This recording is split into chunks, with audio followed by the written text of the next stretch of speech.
What happens when the most relatable rom-com on TV suddenly starts to feel a little too real? When the laughs, the pauses, and the longing glances start blurring the line between fiction and something more? That's exactly what fans of Nobody wants. This have been asking ever since the show returned for its second season. A renewal that felt less like a surprise and more like a cultural demand. Season 2 hit the ground running, proving that audiences weren't just watching Noah and Joanne fall in love. They were invested in them. Every awkward silence, every confession, every tiny gesture became social media currency.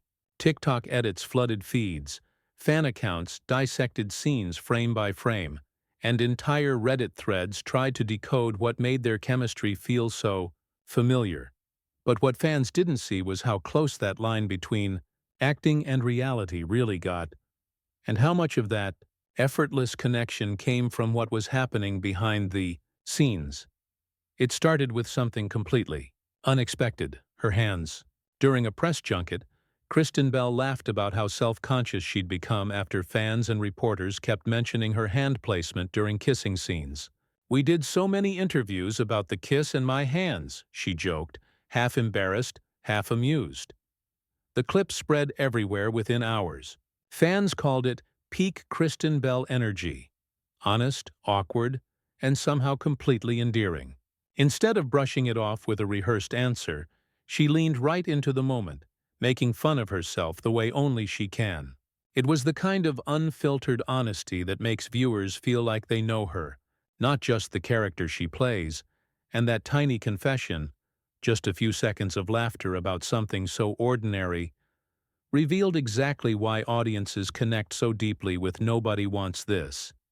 It's raw, it's imperfect, and it never tries too hard to be polished. But that tiny confession also hinted at something deeper: how real this cast's connection truly is. When Adam Brody was asked if he felt the pressure of following up a hit first season, his answer was disarmingly calm. "I didn't feel any pressure," he said, "maybe just a little self-consciousness." It wasn't the kind of Hollywood confidence you expect. It was honest, measured, and real. He admitted that no matter how many projects he does, he never knows how people will react.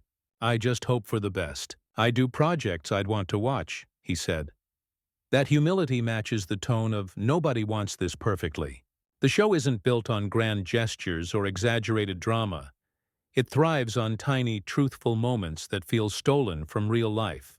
The awkward pauses, the subtle arguments, the humor that comes from love colliding with everyday chaos. It's like Curb Your Enthusiasm if it fell in love with When Harry Met Sally: awkward, funny, painfully honest, and somehow still romantic.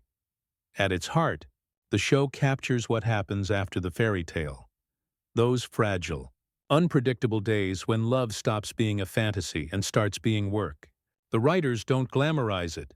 They dissect it, and that's what makes it addictive. And that realism is exactly what would make Season 2 hit even harder. Maybe too hard. Then came the moment that set the internet on fire. Leighton Meester's surprise cameo. The second she appeared on screen, social media exploded. Screenshots, memes, and side-by-side edits flooded timelines, comparing her sleek wardrobe and razor-sharp charm to the character that made her a star years ago. Gossip Girl's Blair Waldorf. Fans couldn't help themselves. From the crisp blazers to the flawless hair, Leighton carried that same mix of elegance and quiet danger that made Blair unforgettable. Except this time, her humor took center stage. Adam Brody, who happens to be her husband in real life, praised how effortlessly she fit the tone of the show. "She's just so funny," he said. "It was a delight." She played the role with the kind of poise that makes you wonder if she's an ally or a threat. And fans immediately started asking, was that Blair Waldorf energy intentional or just a coincidence? The producers didn't say a word, letting the speculation build. Either way, her appearance brought something the show didn't even know it needed: unexpected layers of nostalgia and tension.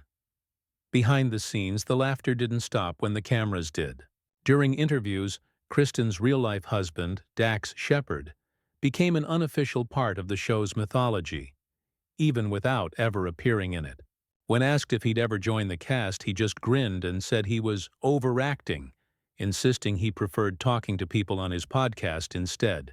The clip went viral almost instantly because it was classic Dax and Kristen, playful, self-aware, and deeply in sync.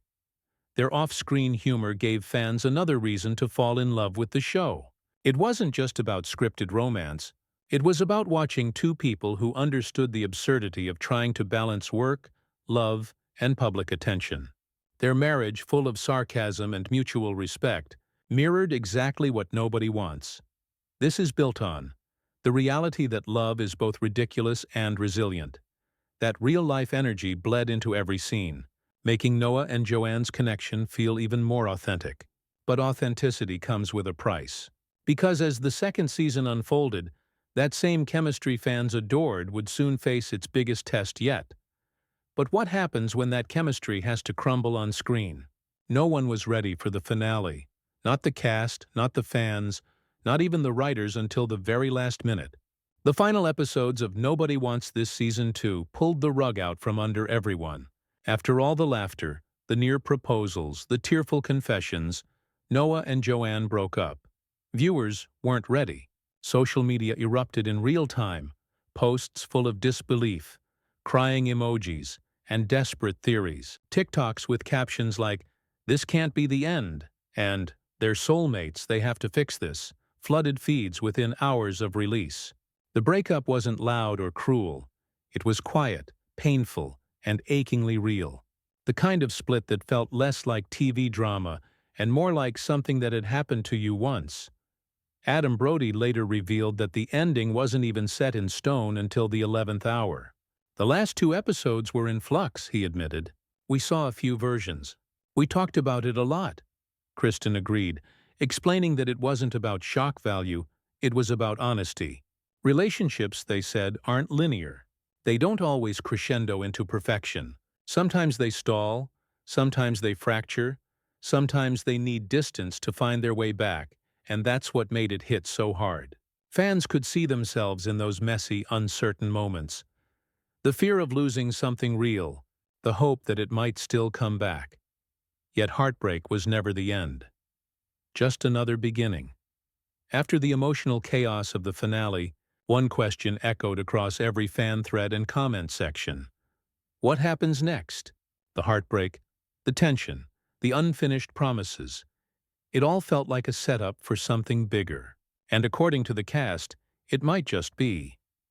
In recent interviews, both Kristen Bell and Adam Brody hinted that the writers are already thinking ahead. "There's 1,000 different roads life could take," Adam said with a smile, throwing out possibilities that sent fans spiraling into theory mode. They could get married and someone gets cold feet. They could live together forever and never tie the knot. They could even have a baby. Each idea felt like a new chapter waiting to be written. Unpredictable, emotional, and full of potential.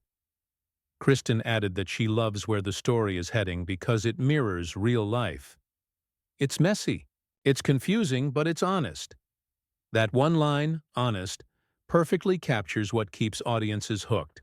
These characters don't live in a fantasy. They live in the same uncertainty everyone watching does. And though no official confirmation has dropped yet, reports suggest the writers are already mapping out multiple arcs for Season 3. Experimenting with how Noah and Joanne might rebuild, redefine, or even rewrite their love story. Whatever path they choose, fans just want one thing: more. At its core, Nobody Wants. This isn't just another rom-com, it's a mirror. A reflection of all the things that make love both beautiful and infuriating. The awkward pauses, the inside jokes that stop being funny, the quiet moments when you realize that love isn't a straight line. It's a loop of trying, failing, forgiving, and trying again. That's why people connect so deeply with it. It's not perfect, and neither are the people in it. But that's exactly the point. What makes the show stand out isn't the plot twists or the glossy production. It's the honesty. The humor feels unforced, the heartbreak feels earned, and the chemistry feels like something you could see in your own living room. Kristen and Adam don't play characters. They play people, Real ones, messy, stubborn, hopeful people who keep showing up even when it's hard. And that's why fans aren't just watching. They're relating. Every scene feels like something you've lived, or something you're afraid to. Every line lands because it sounds like something you've said, or wish you had. So as the world waits to see where Noah and Joanne go next, one thing's clear. This isn't just television anymore. It's a story that keeps finding pieces of itself in everyone who watches. What was your favorite moment this season? Or the theory you're still holding on to about what comes next? Drop it in the comments. Because honestly, half the fun of Nobody Wants. This is figuring it out together. Because in a world of scripted love, this show reminds us what real connection looks like.